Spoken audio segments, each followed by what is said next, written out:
Na mtazamaji, huku hayo yakijiri moja kwa moja, acha nikupeleke mubashara katika majengo ya bunge ambako waziri wa afya Aden Duale hivi sasa yupo mbele ya kamati ya bunge akihojiwa kuhusiana na masuala mbalimbali. Hebu tusikize kidogo ili tupate kuendelea na taarifa zetu baadaye.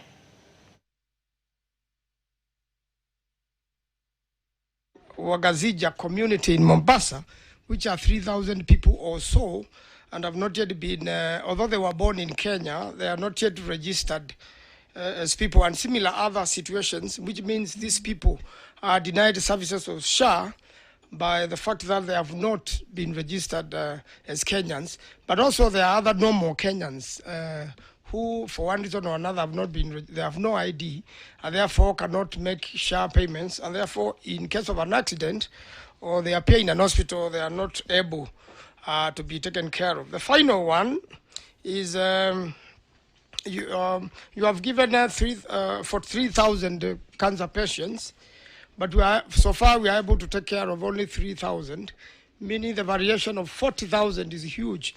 What is the ministry doing to make sure that we cover the other 40,000? And before we complete this session, is there something we can do so that as many Kenyans as possible who have cancer can benefit, because this is where the biggest problem is?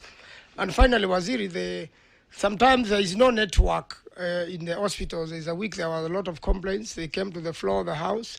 There were requests for statements which have not yet been processed, that many people will go to a hospital and then there is no network, so they are sent away. I don't know how, Waziri, you could address that so that every citizen feels that your ministry has really taken care of their health issues, and especially when they have registered with the SHA. I thank you, Chair. Thank you, Waziri. Before you respond to those concerns, Waziri, we have just been joined by Senator Governor Mandago. Senator Governor Mandago chairs Committee on Health in the Senate. So I think he's here out of a very serious interest. Having been around for some time and being the chair health, this matter directly touches on his docket. That's why we are here. So welcome. Can you please go on record, Senator Mandago? Thank you very much, Chair. My name is Jackson Mandago, Senator Wasingishu, and I chair Senate Health Committee. I'm here as a friend of this committee because this is a matter of national interest. Chair. Thank you, Senator Jackson Mandago. Senator Mungatana was supposed to be next, then I'll come back to you. Manso has raised some very pertinent issues on Public participation. actually was addressing an issue in Daraka. We have a serious, Dr. Mwangangi, you had better listen to this. Let me start with Senator Faki before he leaves. When I was a leader of majority, we used to have a problem. Members ask questions, then they leave. So, but still, there's a Hansard will capture the. I have your colleague from water in my committee. So Okay. I think number one, Senator, the National Cancer Control Program guidelines by the Ministry of Health has guided both the clinical limits for each cancer chemotherapy regime, and SHA is implementing that fully. So a doctor will not just come and say it's 8, it's 6, it's 5. No, the guidelines are there, they're in law, and the Social Health Authority will implement that. So, and that is why we're increasing the limit, so that based on that, we know we are covering as many people as possible.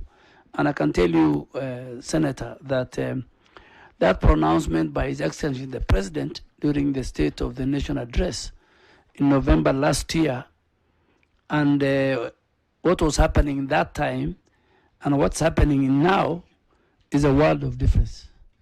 If you go to even the Regional Cancer Center in Mombasa, which is one of our biggest cancer centers, you will see the difference that in terms of that.